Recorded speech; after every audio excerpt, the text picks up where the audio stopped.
Muy bien, vamos a meternos de lleno en este tema. Hoy vamos a desentrañar esa tecnología fundamental que, sin que nos demos cuenta, organiza todo nuestro mundo digital, la base de datos. Pensemos en ella como el motor silencioso detrás de casi todo lo que hacemos en línea. A ver, ¿alguien se ha puesto a pensar en esto? ¿Cómo es posible que una tienda en línea se acuerde del carrito de compras incluso días después de haberlo llenado? Les adelanto, no es magia. O, ¿qué tal este otro ejemplo? ¿Cómo una red social puede cargar una lista de cientos, a veces miles de amigos, así, en un parpadeo? Bueno, toda esa velocidad y esa fiabilidad que ya damos por hecho dependen de un sistema increíblemente bien organizado.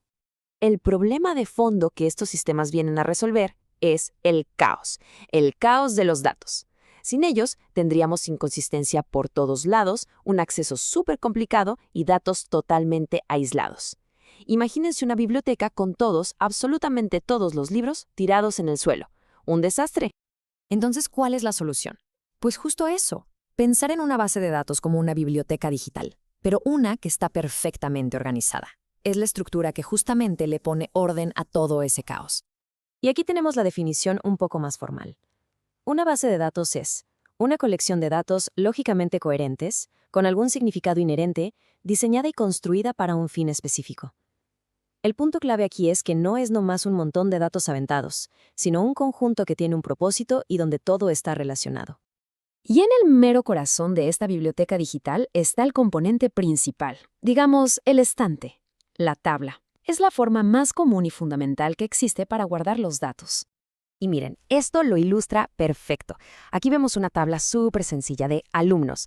Cada pieza de información tiene su lugar, todo está alineadito y es fácil de leer, tanto para una persona como, claro, para una computadora. Ahora, lo interesante es ver cómo se desarma esta tabla. Las columnas que van de arriba a abajo son los campos, por ejemplo, nombre o sexo.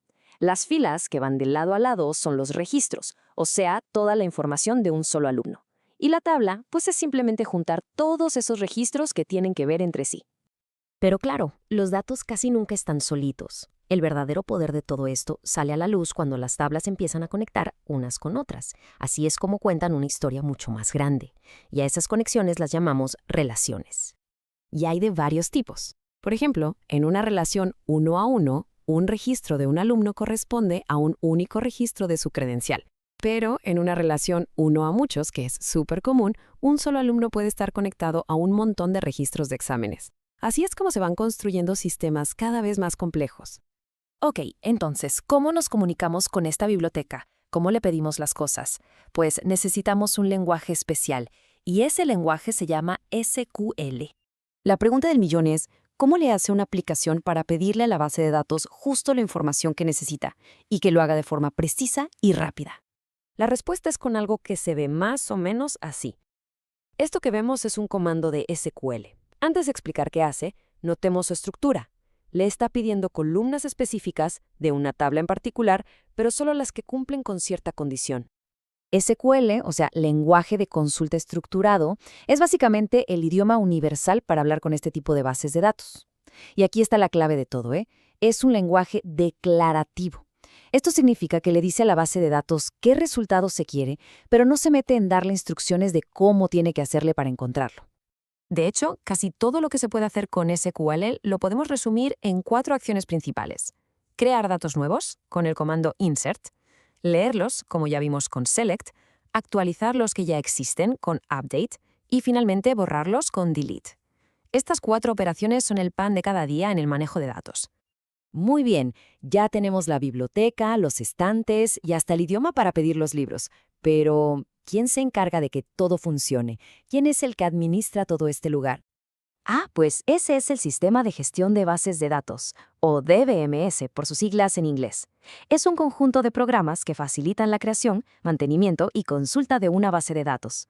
Básicamente, es el bibliotecario maestro que lo sabe todo y lo controla todo. Y sus tareas son cruciales. Se encarga de la seguridad, decidiendo quién puede ver qué cosa. Gestiona que miles de usuarios puedan acceder al mismo tiempo sin que todo explote. Mantiene la integridad para que los datos siempre sean correctos. Y, por si fuera poco, se encarga de las copias de seguridad y la recuperación por si algo sale mal. Así que, en resumen, la próxima vez que abramos cualquier aplicación, hay que recordar que esa app se está comunicando con una biblioteca digital súper organizada, o sea, una base de datos, que a su vez está siendo administrada por un bibliotecario muy poderoso, el DBMS. Y que toda esa conversación está pasando en un idioma especial llamado SQL. Este sistema es el motor invisible que mueve a los bancos, a las redes sociales, al comercio en línea, a los servicios de streaming. En fin, está en todos lados, trabajando en silencio para que nuestro mundo digital no se venga abajo. Y para cerrar, les dejo esta reflexión. ¿Qué pasaría si ese bibliotecario de repente decidiera irse a huelga?